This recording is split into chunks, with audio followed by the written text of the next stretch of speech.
Olá, ouvintes e leitores, sejam bem-vindos ao podcast Leitura Bíblica Comentada.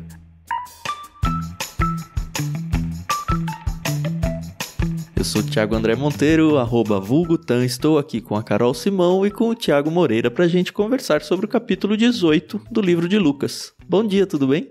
Bom dia, pessoal, tudo bem? Aqui é a Carol Simão. Tenho muitas coisas pra perguntar desse capítulo, então vamos lá. Você tem que vir com respostas, Carol, não com perguntas. Exatamente. Programa errado, então. Bom dia, pessoal. Lucas capítulo 18, umas parábolas bem interessantes, alguns trechos desafiadores pra nós, então vamos caminhar juntos aqui nesse capítulo. Aliás, esse capítulo, apesar de não ser um capítulo muito longo, ele tem tantas coisas diferentes acontecendo ao mesmo tempo que a gente teve que juntar nos blocos aqui. A gente decidiu fazer em 3 blocos, mas cada bloco pode ter 2, às vezes até 3 partes mais ou menos diferentes. E vai funcionar, tudo bem. A primeira parte é o Thiago que vai fazer a leitura, a Carol vai fazer a parte do meio, eu vou fazer a final. Lembrando que a gente agradece sempre a editora Mundo Cristão por emprestar pra gente a NVT e poder usar nesse projeto aqui. E a Maria Lídia por emprestar pra gente a trilha sonora que corre ao fundo de todo o episódio aí, a menos da introdução e do finalzinho, que não tem nada a ver com a trilha dela. Mas acho que vocês já se acostumaram com isso.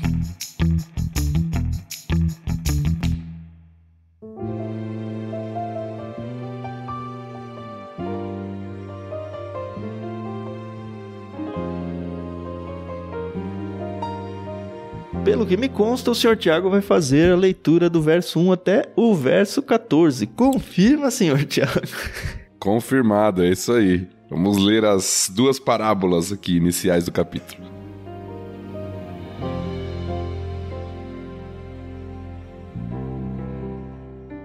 Jesus contou a seus discípulos uma parábola para mostrar-lhes que deviam orar sempre e nunca desanimar. Disse ele: havia numa cidade um juiz que não temia a Deus, nem se importava com as pessoas. Uma viúva daquela cidade vinha a ele com frequência e dizia: faça-me justiça contra meu adversário. Por algum tempo, o juiz não lhe deu atenção, mas por fim disse a si mesmo: não temo a Deus e não me importo com as pessoas, mas essa viúva está me irritando. Vou lhe fazer justiça, pois assim deixará de me importunar. Então o Senhor disse: aprendam uma lição com um juiz injusto. Acaso Deus não fará justiça a seus escolhidos que clamam a Ele dia e noite? Continuará a adiar sua resposta? Eu afirmo que Ele lhes fará justiça, e rápido. Mas quando o Filho do Homem voltar, quantas pessoas com fé Ele encontrará na terra? Em seguida, Jesus contou a seguinte parábola: aqueles que confiavam em sua própria justiça e desprezavam os demais. 2 homens foram ao templo orar. Um deles era fariseu e o outro cobrador de impostos. O fariseu, em pé, fazia esta oração: eu te agradeço, Deus, porque não sou como as demais pessoas, desonestas, pecadoras, adúlteras.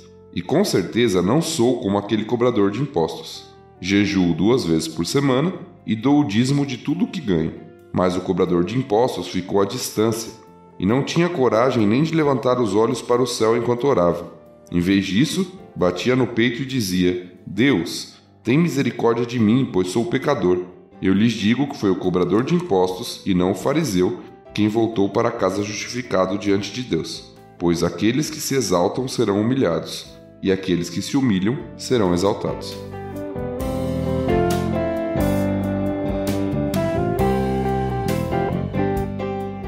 Eu sei que não tem nada a ver, mas vocês já viram aquele meme de Deus, cansei de ser humilhado, por favor, está na hora de eu ser exaltado? Nunca vi. Não dá pra pôr meme em áudio, eu acho. Ô, vocês estão me dando um maior trabalho de edição aí, ficando levantando música toda hora.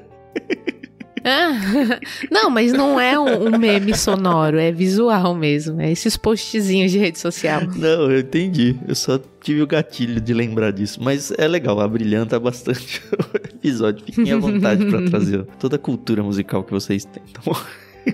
Pô, eu tenho uma dúvida. Eu vi, eu não lembro onde eu li, mas eu vi que esse capítulo 18, pelo menos esse tema de oração, uma pessoa só defendeu a tese de que ele traz reflexos do capítulo anterior, do 17, que a gente leu, do final do capítulo, inclusive, que é a parte em que fala da volta do Filho do Homem e tudo, de perseguição e tal. Uhum.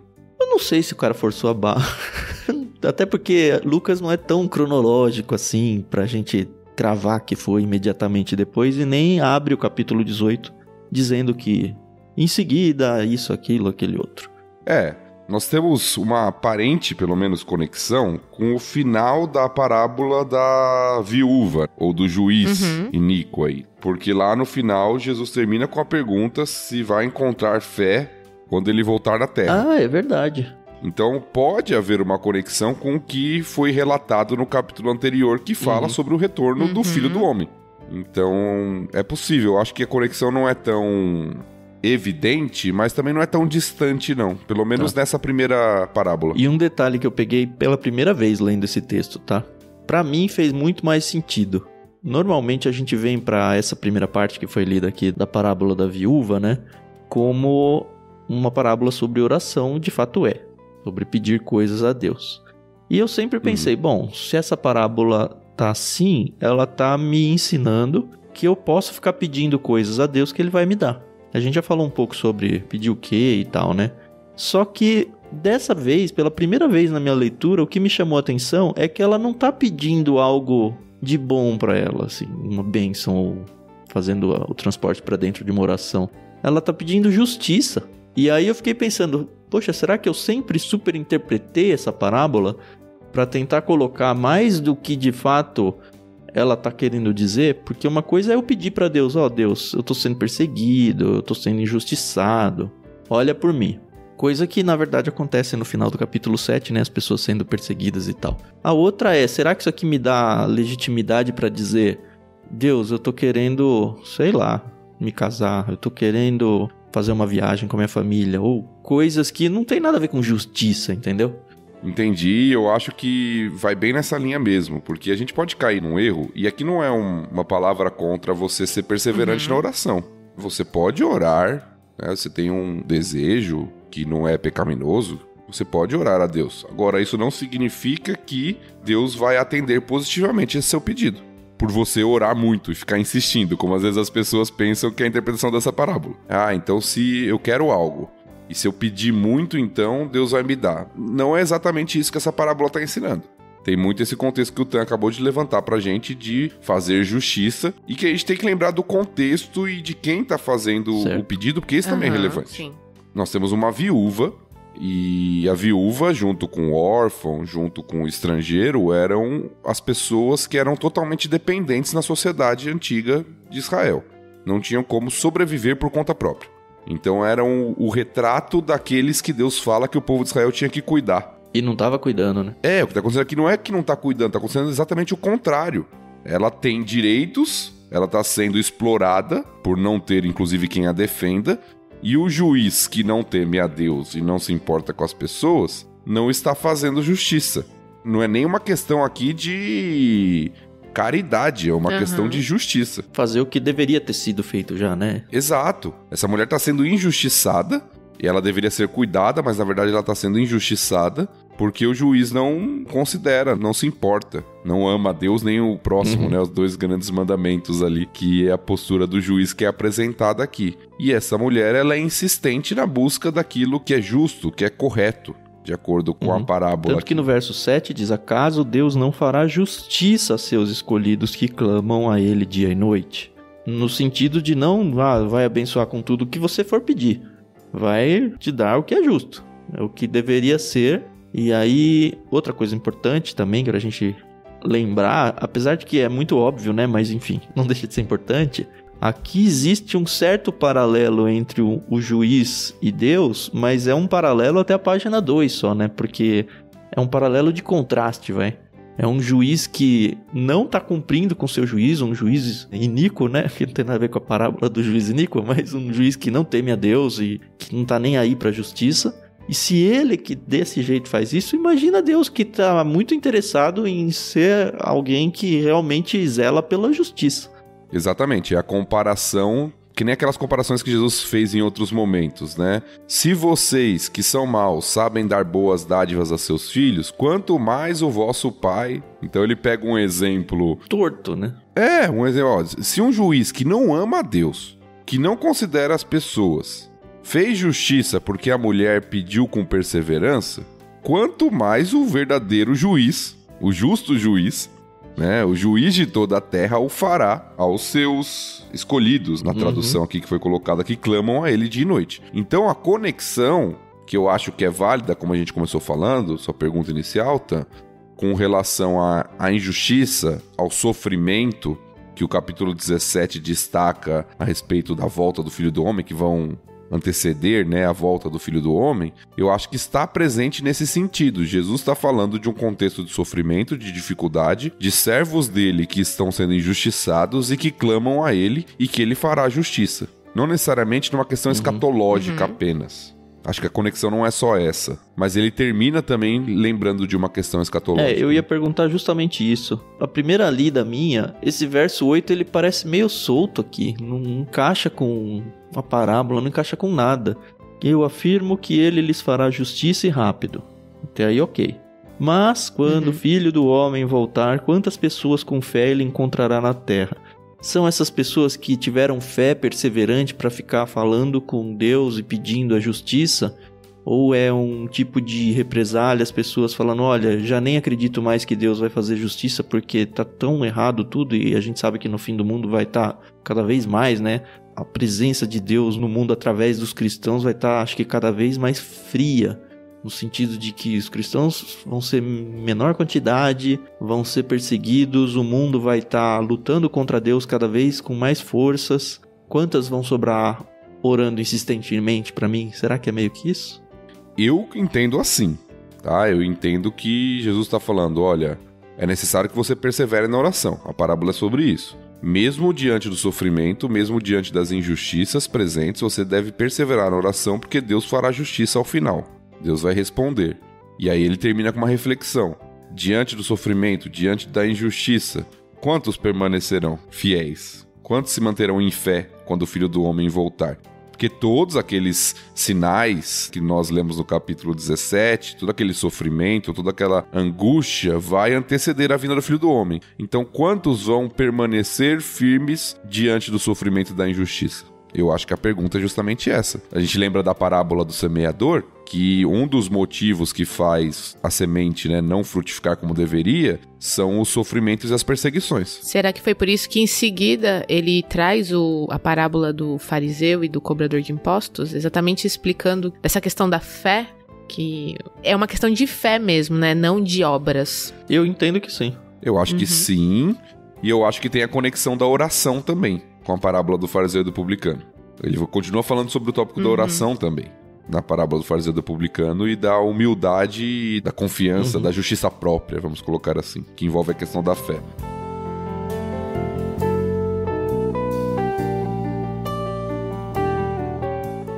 A impressão que eu tenho olhando já para essa segunda parábola é que Jesus continuou falando com seus discípulos, como abriu lá o capítulo 18, tanto que no verso 9 diz, em seguida Jesus contou a parábola.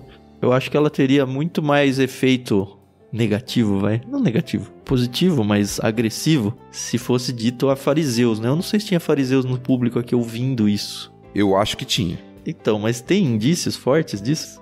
Para mim tem. Eu acho que os discípulos ainda estão presentes, mas note que o início da parábola, o versículo 9, diz assim, Jesus contou a seguinte parábola a aqueles que confiavam em sua própria justiça e desprezavam os demais. Apesar de não citar diretamente fariseus, eu acho que eles estão incluídos nesse grupo que está ouvindo a parábola. Sim.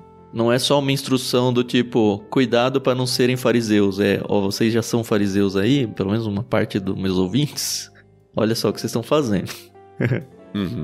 Exatamente. Então Lucas, ele dá a introdução aqui falando um público-alvo, que são pessoas que confiam em si mesmos. Então, a parábola vai apresentar justamente um homem que é o exemplo de confiança em si mesmo. E esse homem na parábola é o fariseu. Então, eu acho que tem, sim, fariseus no público-alvo. Devem ter fariseus no público-alvo que Jesus está contando aqui a parábola. Eu não consigo não ler essa parábola e pensar em mim mesmo, sabe? Em mim, na minha igreja local. Eu sei que, de novo, a gente está fazendo aquele salto de aplicação que é um salto bem longo. Mas o princípio tá aí, né?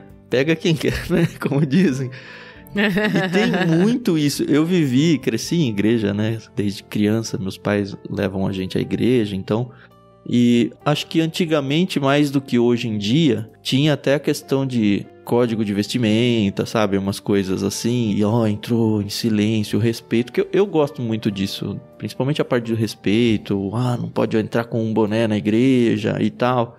E eu lembro muito claramente de várias situações, assim, eu sendo criança, de ver pessoas que entraram lá e não são, assim, sei lá, talvez estivessem entrando a primeira vez na vida numa igreja e nem sabem como se portar. E aquilo chocava as pessoas. E não só chocava, mas você percebia aquele elefante branco na sala, assim, sabe? E é esse texto, é as pessoas meio que... O que esse cara tá fazendo aqui? Por que ele tá com essa roupa? Às vezes entravam umas mulheres, assim, sei lá, talvez até vindas direto da prostituição, que estavam sem chão e precisavam de algum alento, sei lá. E sempre me incomodou isso. Esse texto sempre trouxe pra minha cabeça essas experiências que eu vivia na igreja quando eu era criança. E me agridem até hoje, porque eu penso, poxa, eu era daquela igreja, óbvio, eu era criança, né? Não tinha muita condição de fazer nada em relação a isso. Se bem que a gente vai falar de criança daqui a pouco. Mas já me incomodava e hoje me incomoda no sentido de que, poxa, eu tenho que tomar muito cuidado pra eu não ser esse fariseu. Talvez não tão escrachado ou tão forte quanto esse texto diz, mas de não desprezar alguém só porque a pessoa não parece fazer parte daquele meio, sabe? Eu acho que a aplicação ela é necessária, né? Acho que a Bíblia é feita para ser aplicada para nós. É claro que a gente precisa entender bem o texto para não aplicar errado, mas eu acho que a aplicação é necessária. E eu acho que ela vai além até da igreja, viu, Tan? Porque às vezes no nosso dia a dia mesmo, por sermos do Senhor, a gente pode cair no erro de começar a se achar superior aos outros. Sim. É muito fácil isso acontecer, né? Principalmente quando você começa também a dar aula. Aí você fala assim, eu sou mais preparado que a pessoa da qual eu darei a aula, né? Sem ser as crianças, né? Mas é muito fácil, realmente. Uhum. Ter uma arrogância espiritual aí, ela vem rapidinho, né? Vai fácil. Sim. E é a lição da parábola no final, né? Os que se exaltam e os que se humilham. Tem a ver com a questão da arrogância aqui, né?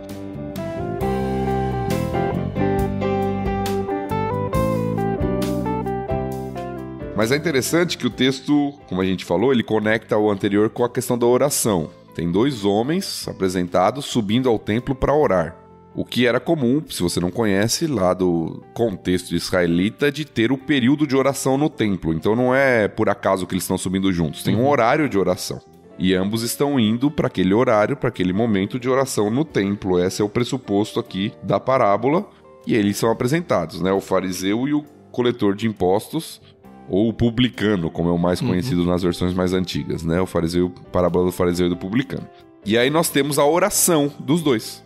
Eles sobem para orar, e aí nós temos a oração dos dois. A oração do fariseu, a partir do versículo 11, e depois a oração do que publicano. Quase nem consegue orar, né?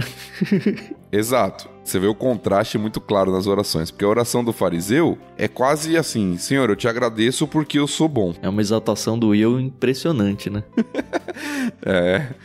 Não sei porque Deus está na oração ali, né? É quase um diálogo com ele mesmo. Senhor, eu te agradeço porque eu faço isso, porque eu faço aquilo, porque... ele está agradecendo a ele mesmo, na verdade, né? Eu te agradeço porque eu dou o dízimo de tudo que eu ganho. Eu jejuo 2 vezes por semana. A lei exigia 1 vez por ano. Eu jejuo 2 vezes por semana. Eu não sou como os demais pecadores. Eu não sou como este cobrador de impostos. Então eu te agradeço porque eu sou muito bom. Porque eu gravo o LBC. Eu te agradeço porque eu leio a Bíblia todos os dias. E o pior é que o publicano, ele acha que o fariseu tá correto, que ele fica, nossa, eu sou tão miserável, não faço nada disso, caramba. Um tem consciência do seu estado, né? O outro não tem. Por isso que um desce justificado e o outro não. Mas mesmo o publicano é interessante, né? Ele tem consciência, como a Carol falou, assim, acertou na mosca, né? Ele inveja a espiritualidade do outro. Apesar da gente estar vendo aqui que a espiritualidade do outro tá totalmente errada. Mas as pessoas que estão longe, elas têm ainda assim esses líderes religiosos como referência e às vezes não deveriam ter, porque é exatamente para aí que você não pode ir, né? Que não deveria ir. Só que a pessoa tá tão perdida e ela acha que tá tão afundada e tão desesperada por causa do pecado dela, que ela abraça qualquer estilo de santidade próximo dela. E aí ela fica, não, é assim que eu quero ser. Só que a gente vê até uma aplicação boa de que o fardo de Jesus é leve nesse sentido, porque você não precisa de toda essa pompa espiritual, você precisa justamente do que você está apresentando aqui. Um coração quebrantado, um reconhecimento de pecados, um arrependimento genuíno. É ele que é o mais espiritual dentre os dois aqui. Sim, é o que desce justificado, é como a parábola fala. Ambos subiram para orar, um desceu justificado diante de Deus e esse um foi o publicano, né, o coletor de impostos. Por quê? Porque ele entendeu a sua necessidade de misericórdia. Lembra que a parábola era sobre aqueles que confiavam em si mesmos. Se confia em si mesmo, não precisa ser justificado, ele já se acha justo. É o caso do fariseu. O único que desceu justificado por Deus é o publicano, porque o fariseu não precisa da justificação de Deus na visão dele. E o justificado é tornar-se justo, né? É receber a justiça de Deus, que tem tudo a ver com o primeiro trecho que a gente leu no capítulo 18, né? Tá tudo ligado mesmo. É verdade. Não tinha nem pensado nisso, mas é verdade.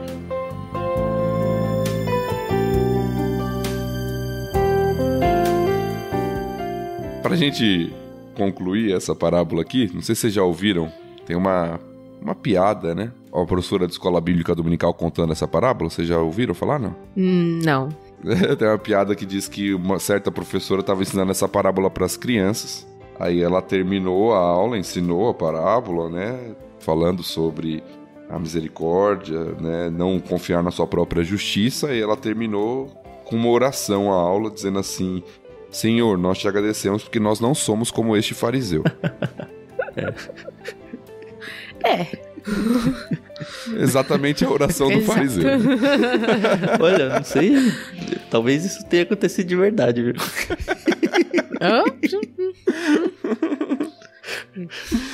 Mas é facinho da gente se perder nisso daí. A gente dá risada, mas é fácil se achar, né? E tem o contrário também, né? Porque tem gente que se acha a tal ponto de se fingir de humilde pra falar: olha só como eu não sou assim. Mas na verdade é uma arrogância que tá levando a esse discurso. Deus precisa sondar os corações mesmo, né? Falsa humildade. Tem jeito. Pois é.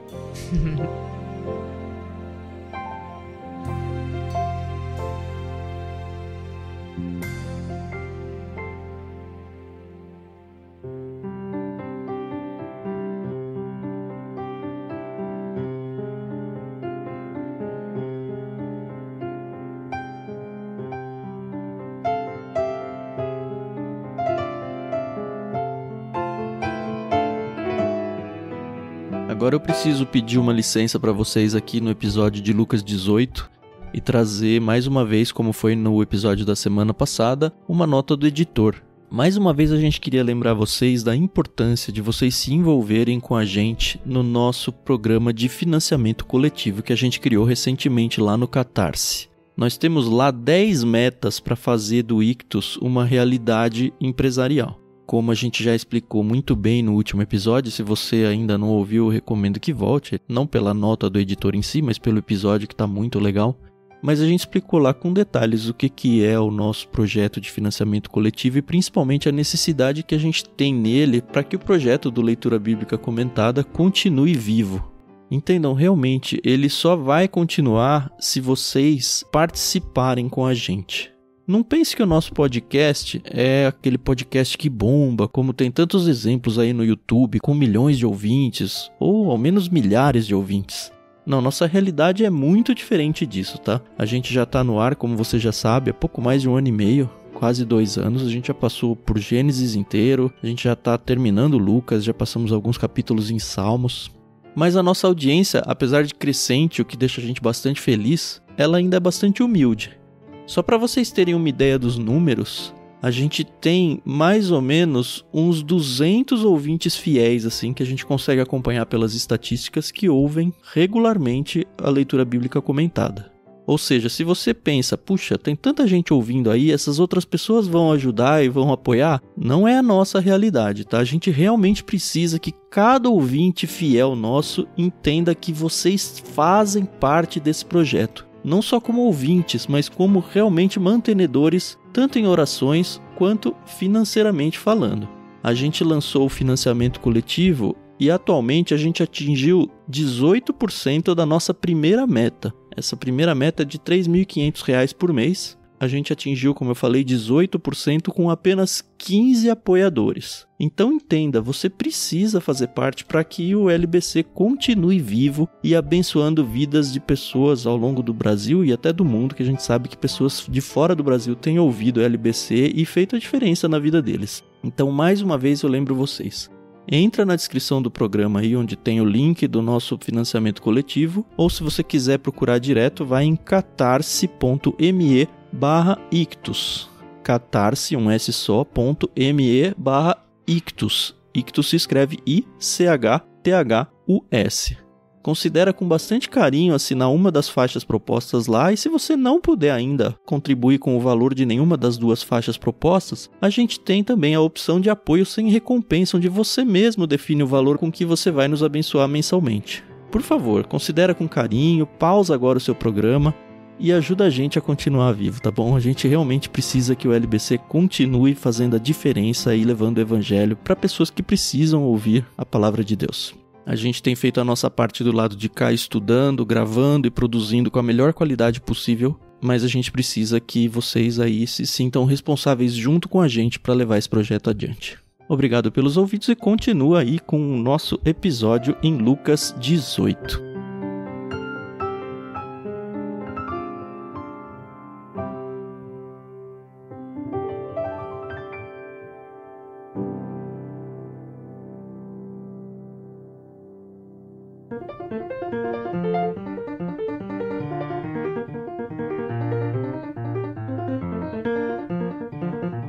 Podemos seguir? Vamos. Boa. Então agora é do 15 até o versículo 30.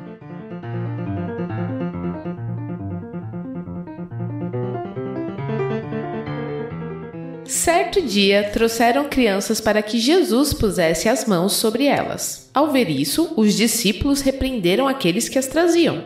Jesus, porém, chamou as crianças para junto de si e disse aos discípulos: Deixem que as crianças venham a mim. Não as impeçam, pois o reino de Deus pertence aos que são como elas. Eu lhes digo a verdade: quem não receber o reino de Deus como uma criança, de modo algum entrará nele. Certa vez, um homem de alta posição perguntou a Jesus: Bom mestre, que devo fazer para herdar a vida eterna? Por que você me chama de bom? Perguntou Jesus. Apenas Deus é verdadeiramente bom. Você conhece os mandamentos: não cometa adultério, não mate, não roube, não dê falso testemunho, honre seu pai e sua mãe. O homem respondeu: Tenho obedecido a todos esses mandamentos desde a juventude. Quando Jesus ouviu sua resposta, disse: Ainda há uma coisa que você não fez. Venda todos os seus bens e dê o dinheiro aos pobres. Então você terá um tesouro no céu. Depois, venha e siga-me. Ao ouvir essas palavras, o homem se entristeceu, pois era muito rico. Ao ver a tristeza daquele homem, Jesus disse: Como é difícil os ricos entrarem no reino de Deus. Na verdade, é mais fácil um camelo passar pelo buraco de uma agulha que um rico entrar no reino de Deus. Aqueles que o ouviram disseram: Então quem pode ser salvo? Jesus respondeu: O que é impossível para as pessoas é possível para Deus. Pedro disse: Deixamos nossos lares para segui-lo. Jesus respondeu: Eu lhes garanto que todos que deixaram casa, esposa, irmãos, pais ou filhos por causa do reino de Deus receberão neste mundo uma recompensa muitas vezes maior e no mundo futuro terão a vida eterna.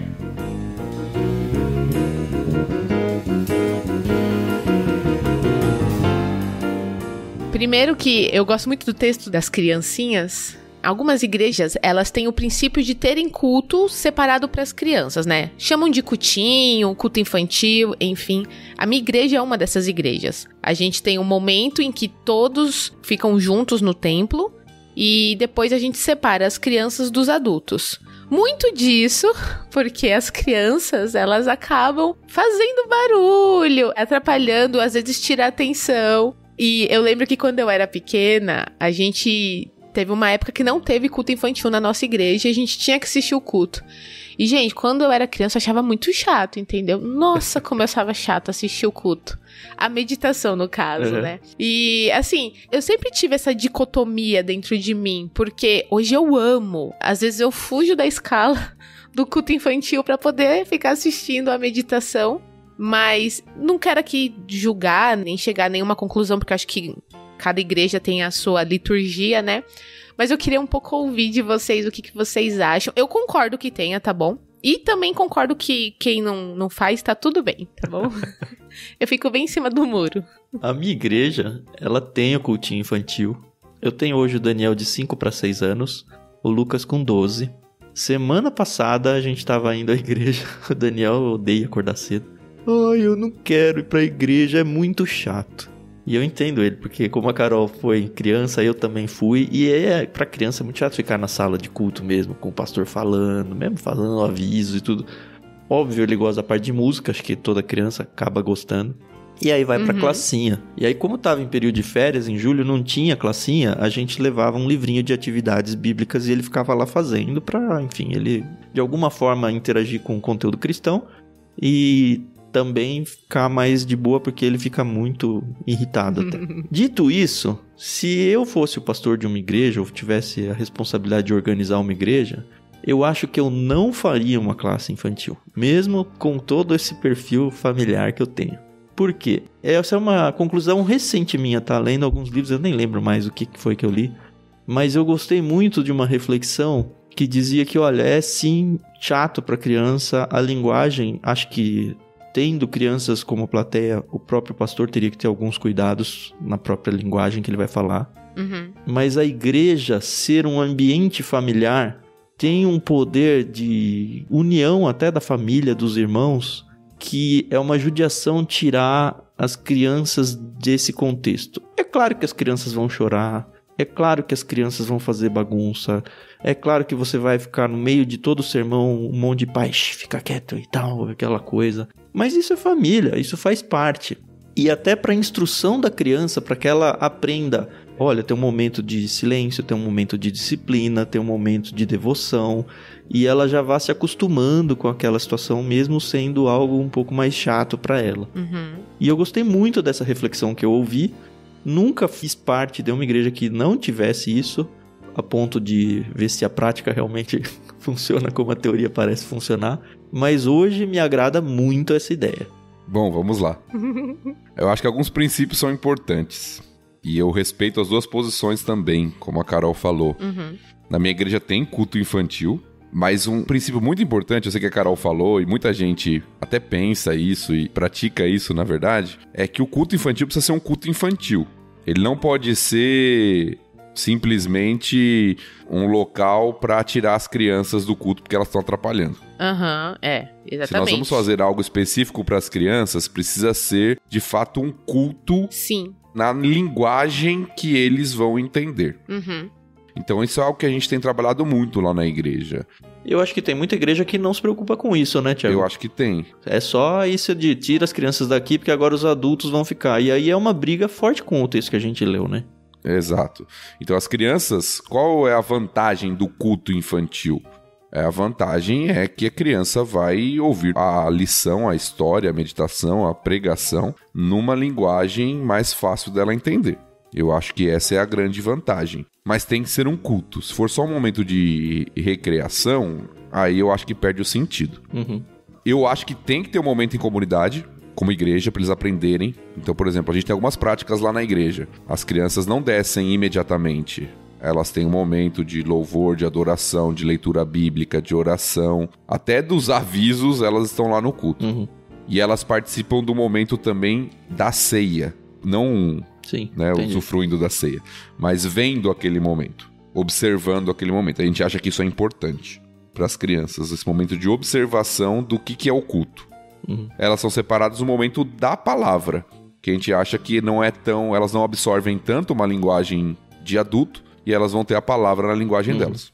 É isso que a gente faz lá na igreja. Eu sei que tem igrejas que não separam nem no momento da palavra, e eu acho válido. Eu acho que é até educativo. Então. Eu vi uma vez um professor sugerir a seguinte dinâmica para essas igrejas que não tiram as crianças para fazer um culto à parte. E o pessoal no chat aqui, a gente faz a transmissão, tá me dando uma bronca aqui, eu acho que é uma bronca bem válida, tá? Que eu e a Carol, a gente falou cultinho, classinha, livrinho.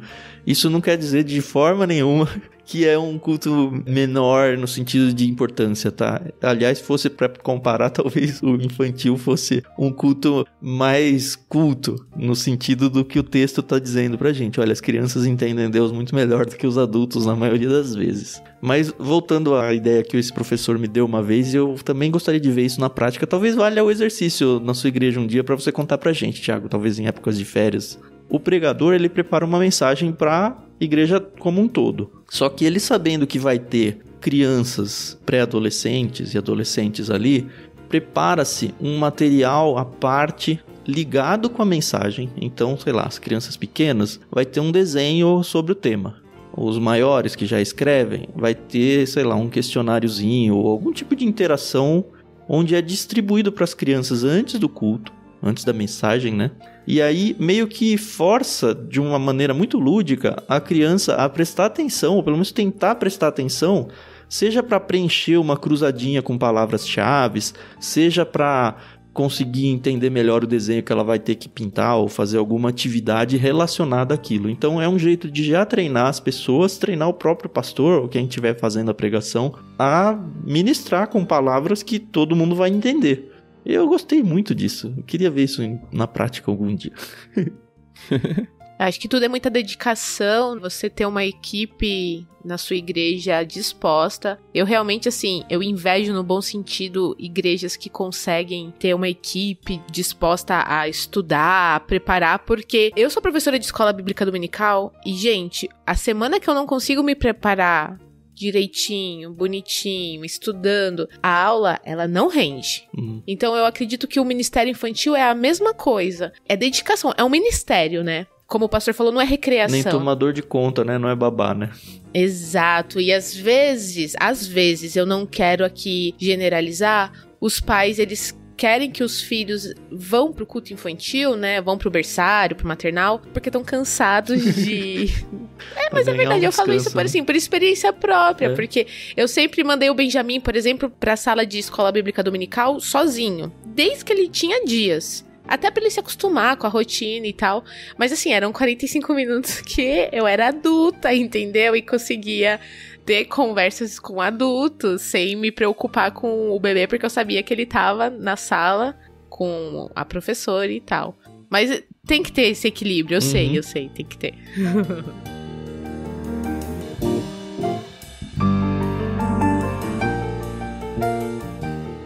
Mas eu acho que a gente tem que falar um pouco do texto em si, né? Isso. Depois desse parênteses aí um pouquinho longo, né? Mas o texto em si, ele pode parecer um texto meio confuso, mas eu acho que é aquela questão, né? A singeleza e a simplicidade da fé de uma criança, e eu acho que eu só entendi isso na plenitude quando eu tive meus filhos. Quando você fala uma coisa, ela simplesmente acredita. Ela acredita por quê? Porque ela confia no pai dela. Demais. Porque fui eu que falei, filho, é isso é verdade. E se eu inventar uma lorota daquele tamanho, ele não vai ter a malícia de pegar e entender aquilo como uma mentira. Por que você mentiria pra mim, pai? Pensando nisso, e eu não quero recriminar de forma nenhuma quem pensa diferente, mas foi uma decisão que eu tive antes da gente ter filhos ainda. Eu já conversava com a Renata, eu falei, olha, quando a gente tiver filhos, eu nunca vou enganar eles que Papai Noel veio, por exemplo, ou que o coelhinho da Páscoa deixou um ovo. Eu entendo toda a parte lúdica e tudo mais. E cresci com isso, sabe? Eu descobri que o Papai Noel era o meu tio, sabe? Esse tipo de coisa. Mas eu falava, pra mim, é mais caro os meus filhos terem a certeza de que eu vou sempre falar a verdade pra eles. Então, essa foi a decisão e eu ensinei os dois, olha, existe o Papai Noel, a figura do Papai Noel, como uma história. Você vai ter vários amiguinhos na escola que acreditam no Papai Noel, então não precisa estragar a magia lá da coisa, a graça da brincadeira pra eles e ser aquele chatão que vai chegar, ai, Papai Noel não existe e tal. Mas saiba, olha, quem tá comprando presente aqui de Natal é o papai e a mamãe. E mesmo assim eles adoravam ir no shopping e sentar no colo do Papai Noel, e sabe? E viviam a experiência do Natal. Então eu quis preservar essa, olha, o papai vai falar a verdade sempre. E vendo isso neles, é muito fácil apresentar as histórias da Bíblia. Porque eles realmente acreditam. É muito difícil fazer isso para um adolescente, por exemplo. Que aí ele vai falar, sério, esse negócio de dilúvio mundial aí, Adão e Eva, sabe? A criança não tem isso. Ela simplesmente acredita. E deveria ser assim, mas não é. Por isso que a criança, eu acho que ela tem uma fé muito mais fácil para com Deus do que uma fé duvidosa que a gente acaba tendo em algum momento. E é interessante porque lá no contexto, isso se torna mais significativo do que nos dias de hoje. Porque a criança, no mundo antigo, não era super valorizada como é hoje. Hoje ela é o centro, né, das atenções da família. Hoje em dia, às vezes, a criança é o centro do lar, se faz tudo em função das crianças, muitas vezes. Naquela época, a criança, de fato, era desprezada. Então, a atitude que os discípulos estão tendo aqui no texto, quando pessoas estão trazendo crianças e eles estão repreendendo, era o normal. Assim, você vai trazer essas crianças aqui pra atrapalhar? A gente falou um pouquinho, né, de atrapalhar o culto. Você vai trazer essas crianças aqui, que elas não têm valor. Né? Na sociedade antiga, elas não tinham muito valor. Então, as crianças eram, de fato, desprezadas. E a resposta de Jesus é surpreendente. O que surpreende não é a atitude dos discípulos, o que surpreende é a atitude de Jesus. Como sempre, né? E aí Jesus faz todo aquele comparativo que o Tan já trouxe pra gente, né? Que a nossa fé precisa ser como a de crianças, né? O reino de Deus pertence aos que são como elas. Ou seja, dependentes, com uma fé simples, que confiam plenamente, que se jogam sem ter medo de cair nos braços de Deus, porque de fato elas acreditam. Agora tem aquelas pessoas que são eternas crianças no sentido de não quererem também amadurecer na fé, né? Isso é um Aí acabam problema, né? Caindo em outro contexto. E não é isso, né? que o texto tá dizendo, né? Que você não é pra amadurecer. Não, exatamente. Vão ter outros textos da Bíblia que vão falar justamente sobre maturidade, não ser como criança. Então tem textos, a gente tem que pegar a comparação que esse texto está fazendo com as crianças, né? Que é a comparação positiva. Tem outros textos que vão comparar negativamente, falando pra gente não ser como criança. Sim. Tudo é contexto, né?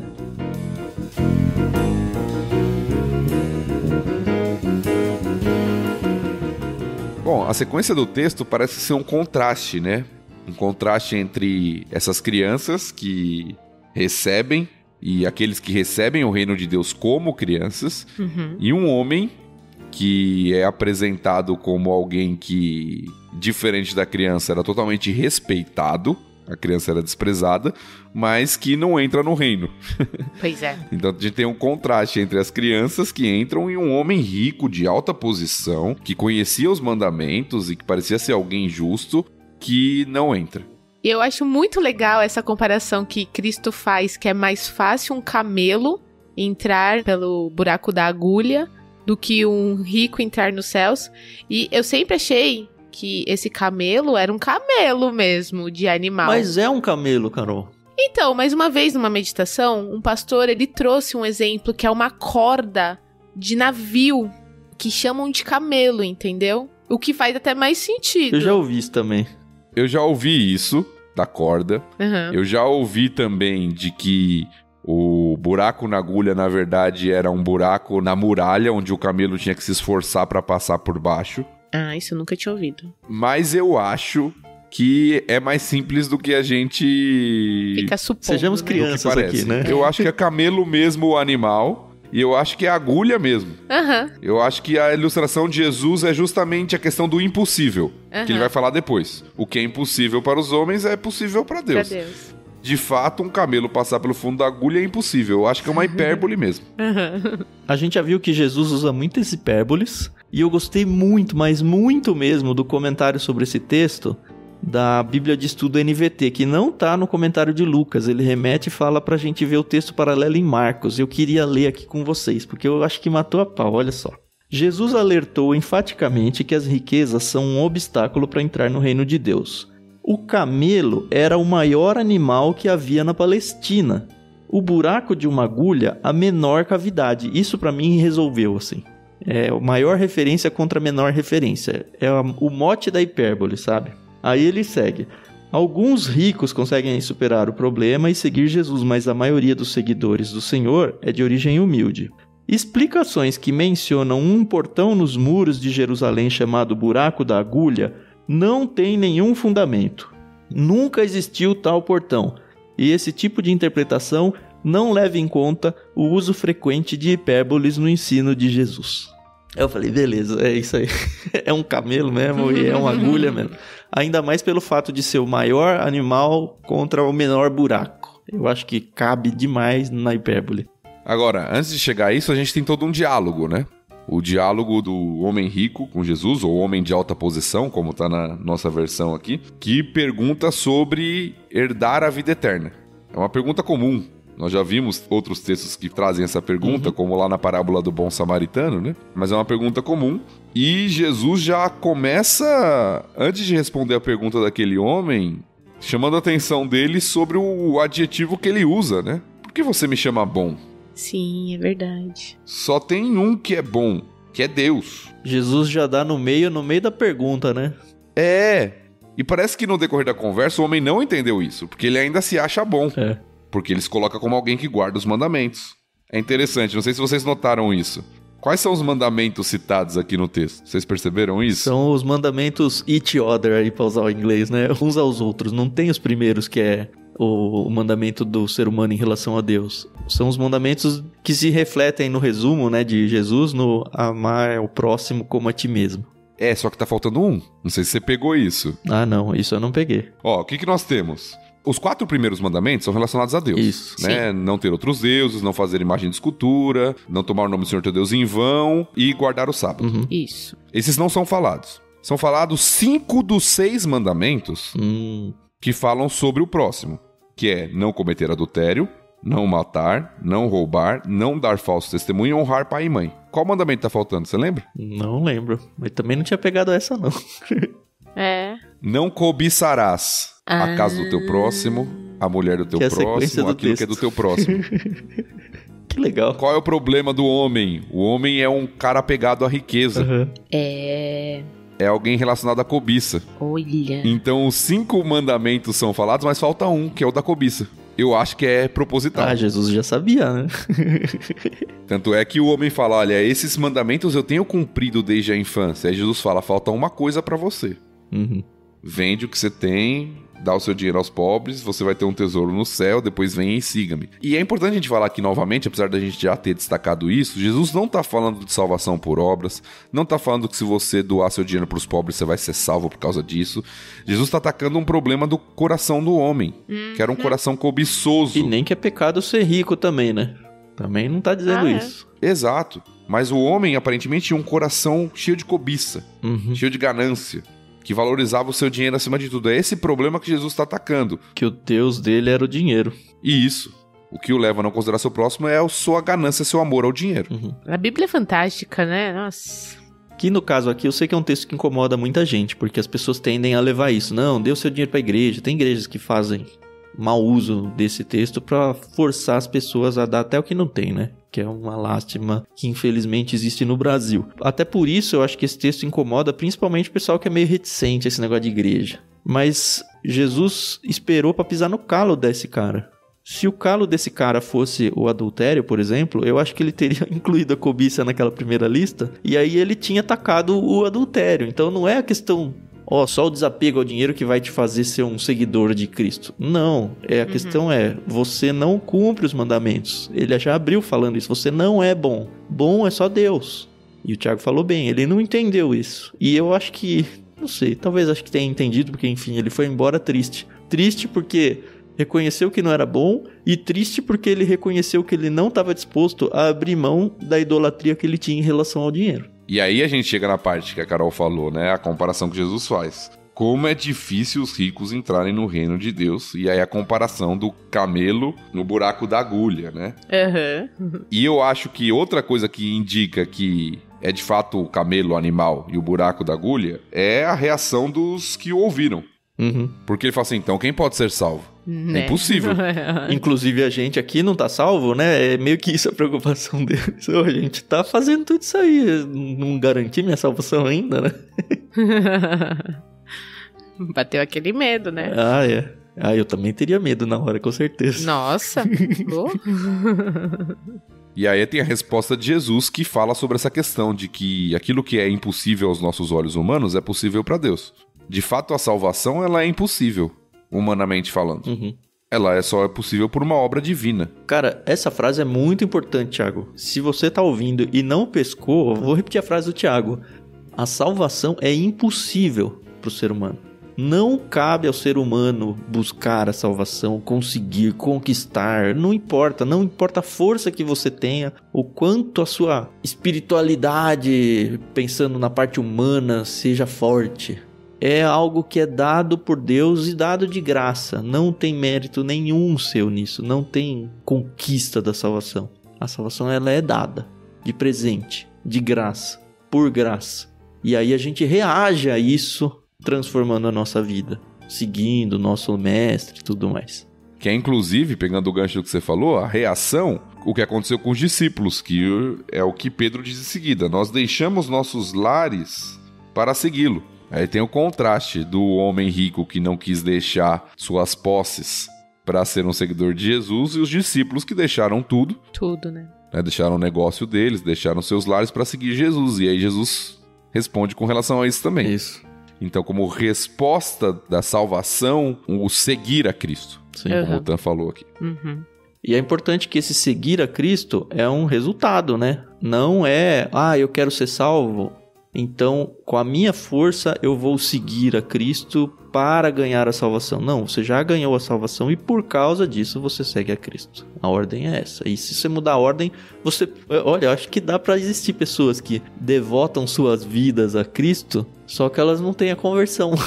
Elas estão tentando buscar a salvação, será? Tem de tudo, né? Eu não vou pôr ninguém no inferno, eu não ponho ninguém no inferno, mas eu acho que pode existir alguém assim, viu? Alguém que vai pela motivação errada. A gente leu recentemente o Peregrino com a galera aí no Ictus, e a gente viu várias, são alegorias, né? O livro todo. Vários personagens tentando alcançar o céu, cada um à sua maneira. E assim, ninguém que tava no caminho, que não tinha passado pelo portãozinho da porta estreita lá, que era um momento de conversão, chegou de fato no céu. E tinha vários que aos olhos humanos estavam seguindo a Cristo. A questão é, e o coração dela, e a motivação dela? Para tentar trazer um pouco isso que eu disse como uma potencial verdade, tem o texto de Jesus falando: nunca vos conheci. Não, a gente fez isso, a gente expulsou demônios, a gente, entre aspas aqui, devotou a vida ao Senhor, a seguir a Cristo. E aí Cristo falou: não, vocês não eram meus, nunca conheci vocês. Porque Ele conhece os corações, Ele sabe se de fato o seu coração está em Deus, em Cristo, ou se você só está tentando emular visando um benefício celestial. Nossa, eu tô com medo do que eu falei aqui, viu? Mas acho que vocês entenderam.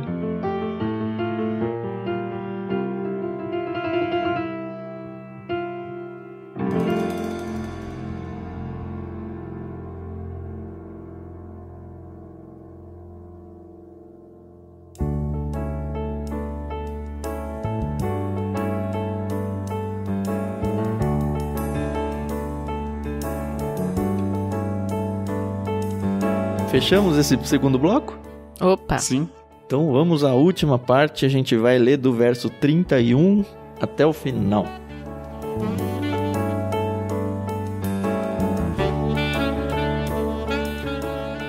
Jesus chamou os 12 à parte e disse: estamos subindo para Jerusalém, onde tudo que foi escrito pelos profetas a respeito do Filho do Homem se cumprirá. Ele será entregue aos gentios, e zombarão dele, e insultarão, e cuspirão nele.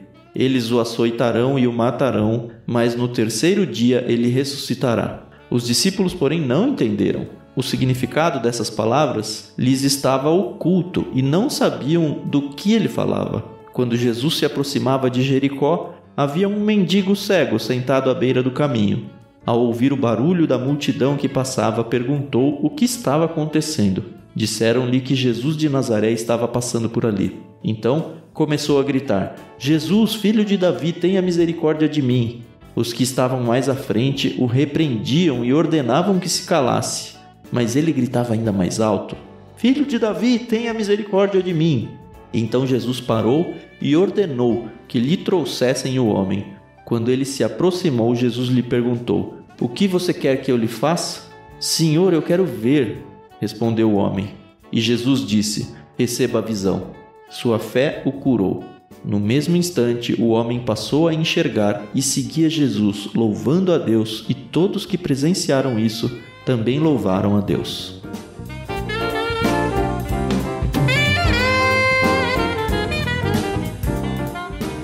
Pra gente ficar nessa primeira parte aí, onde Jesus fala sobre a sua morte, a sua ressurreição, eu sei que tem todo aquele contexto de que eles entendiam o Messias como alguém que viria dominar e governar. A gente já falou várias vezes sobre isso, né?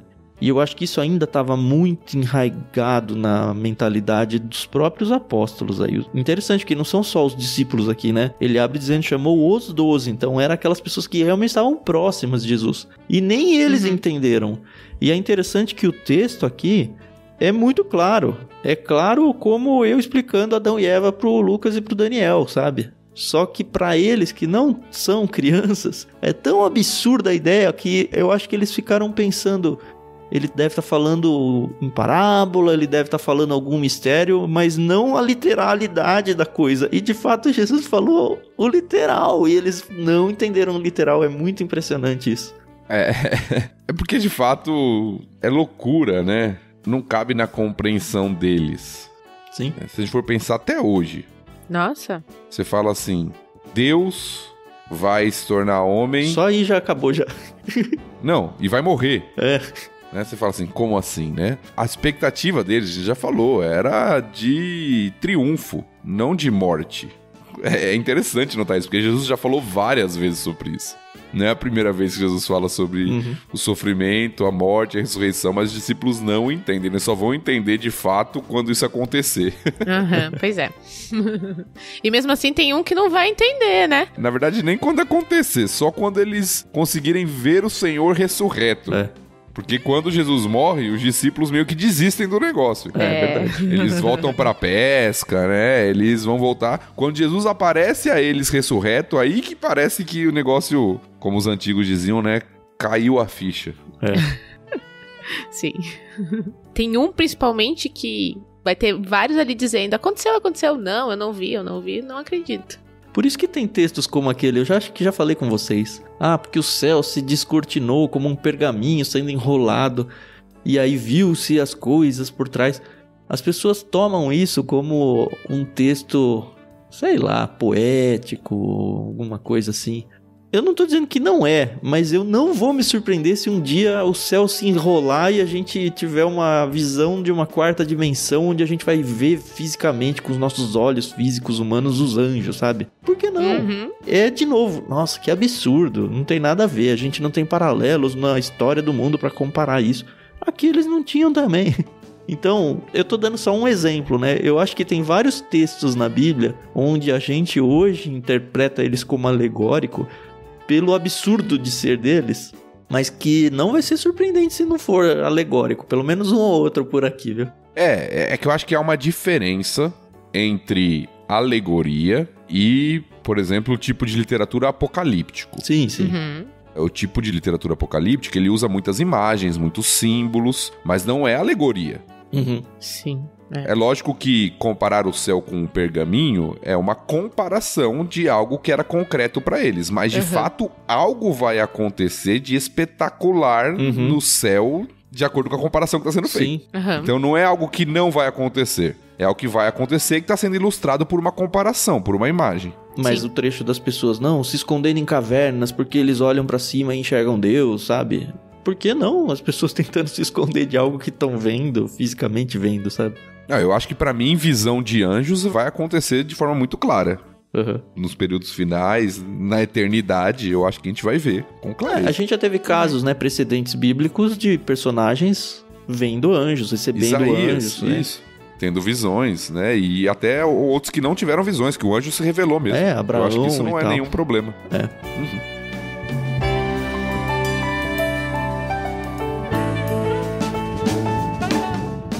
E aí aparece o cego, um mendigo cego, né? Duplamente desprezado pela sociedade. E é muito louco ver essa fé dele, né? Nossa, e já dizer, né? Filho de Davi, né? Tem misericórdia então, de ele mim, reconhece claramente que, ele é o Messias. Presta atenção nisso. Um cego identificar Jesus. Melhor do que quem vê, melhor do que quem conhece religião, melhor do que os seus próprios discípulos que não entenderam aqui um pouquinho antes. Que louco. Mas esse é o contraste do capítulo todo, né? Na verdade, já vem vindo no evangelho todo, mas o capítulo, ele é bem assim, né? Quem são os exemplos de pessoas com fé, de pessoas que seguem o Senhor no capítulo? É uma viúva, é um cego mendigo, Criança. é o coletor de impostos, são as crianças. Sim. Quem são os exemplos daqueles que não entram no reino, não seguem a Jesus? É o fariseu, é o juiz, é o homem rico. Então o contraste do capítulo é exatamente esse, né? Tudo que a galera que queria não ouvir, né? confiam em si mesmos. É verdade. Não é à toa que tá tudo num capítulo só, né? É verdade.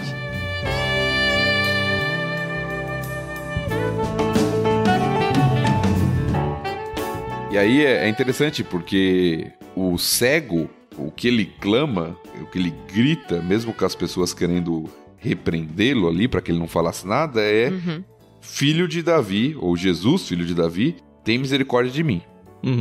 E é interessante isso, porque a expressão filho de Davi é uma expressão de fé messiânica. Exato. Sim.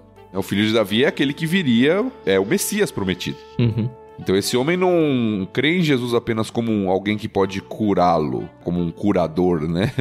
Como alguém que pode fazer um milagre. Não, ele crê que Jesus de fato é o Messias prometido.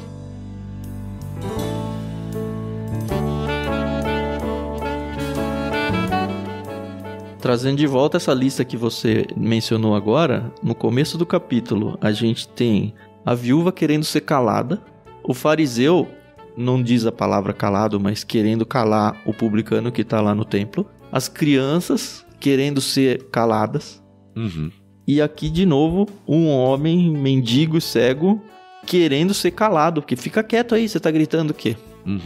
Que doido, mano. E Jesus recebe de novo, né? A fé dele é uma fé como a das crianças também, né? A resposta do homem é simples, né? Exato. O que você quer? Eu quero ver. Aí Jesus fala, sua fé o curou. Sensacional, né, gente? Poxa. É bem simples o diálogo, mas é interessante porque essa cura, aparentemente, não é só física. É, né? Vocês têm fácil aí outra tradução pra ver se também é um daqueles casos que o curou, a fé te salvou? É a mesma palavra. É, né?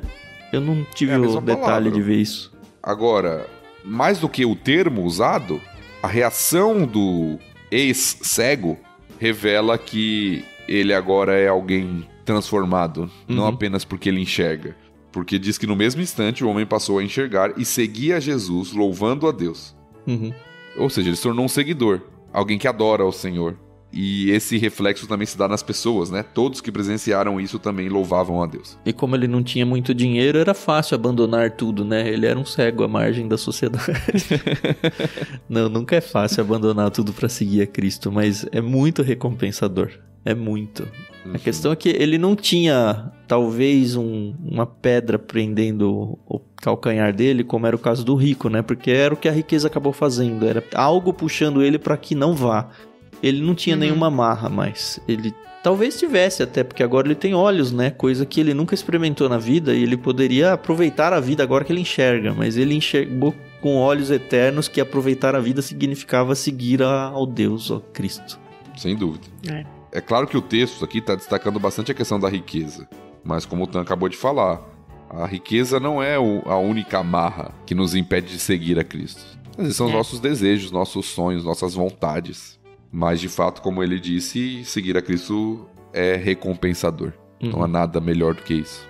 E é bonito ver o finalzinho do último verso, né? E todos que presenciaram isso também louvavam a Deus. Como a gente impacta, ou pelo menos tem o poder de impactar outras pessoas pelo nosso simples caminhar com Cristo. Das pessoas virem que a gente segue um Deus verdadeiro e a diferença que esse Deus faz na nossa vida vislumbra as pessoas que estão à nossa volta. E às vezes a gente nem percebe isso, a gente simplesmente tá caminhando achando que a vida tá difícil, que as lutas estão duras, mas na verdade a gente tá testemunhando e fazendo diferença na vida das pessoas. Eu realmente espero que o que a gente tá fazendo aqui pro LBC seja isso. A gente sabe, dá um trabalho danado fazer isso tudo. Alguns de vocês têm ideia, né? Eu tenho transmitido um pouco da minha edição, eu gasto um dia inteiro da minha semana só editando isso daqui. E é um trabalho super solitário, assim. Tô só eu e Deus aqui fazendo um negócio. Poxa, caramba, às vezes super cansado, às vezes preocupado porque tem outras atividades, às vezes com coisas na família para serem resolvidas. Não, temos um compromisso aqui. E às vezes a impressão que dá é que eu termino um áudio e pronto, acabei. Não, eu não acabei. Tá começando esse meu testemunho agora. Meu não, né? Meu, do Thiago, da Carol. A gente tá colocando isso no ar. E aí entregando nas mãos e no trono de Deus, para que Deus fale, leva onde tem que ser levado. E a gente sabe, porque algumas pessoas, graças a Deus, como um dos 10 leprosos, vem de volta para contar pra gente, olha, vivi essa experiência, olha, isso foi tão importante para mim e tal. Isso para mim é muito importante, é muito precioso. Porque é difícil viver o dia a dia, estuda e grava, edita e tal. Mas é um trabalho para Deus, assim. Por exemplo, quando eu li a declaração de Pedro aqui, nós largamos tudo para fazer isso. A vida do Thiago como pastor, professor em seminário, sabe? Ele era farmacêutico antes, sabe? Ele teve que abandonar tudo porque Deus o chamou. E isso para mim, esse desespero de Pedro eu entendo, porque eu trabalhei tanto tempo no mercado financeiro, ganhava muito mais dinheiro. Hoje praticamente não ganho dinheiro, sustentado pela esposa. Mas eu olho textos e capítulos como esse e falo, Deus, é isso, sabe? O Senhor tem nos sustentado, o Senhor tem cuidado da gente. E obrigado, porque... Não obrigado porque eu não sou como publicano ou porque eu não sou como fariseu, né? Mas obrigado pelo Senhor me permitir fazer parte do seu plano, de poder te seguir, sabe? Acho que essa gratidão que o cego teve no final de... Poxa, eu posso seguir seus passos e... fazer diferença na vida das pessoas, e outras pessoas que vão presenciar isso que eu tô fazendo, elas também podem louvar a Deus através daquilo que eu tenho feito. Muito obrigado, Deus, assim, por tudo isso. Chegou um testemunho da Renata aqui. Tem um testemunho na minha família que vai de encontro com 2 partes dos comentários desse capítulo. Tem um irmão T21, síndrome de Down. Há muitos anos, ele estava muito doente com tuberculose, exames que mostravam um cenário clínico ruim e tal, mas um dia, do nada... Ela pôs entre aspas esse do nada, gostei. Ele ficou curado.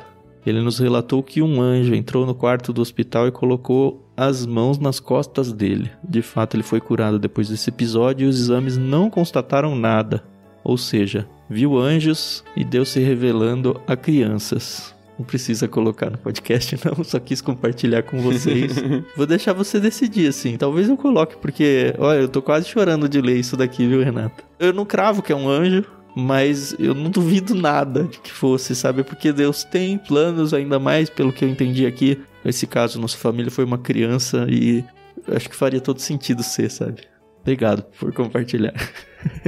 Olha o que você fez comigo. Aí, ó. Emocionou o Tan.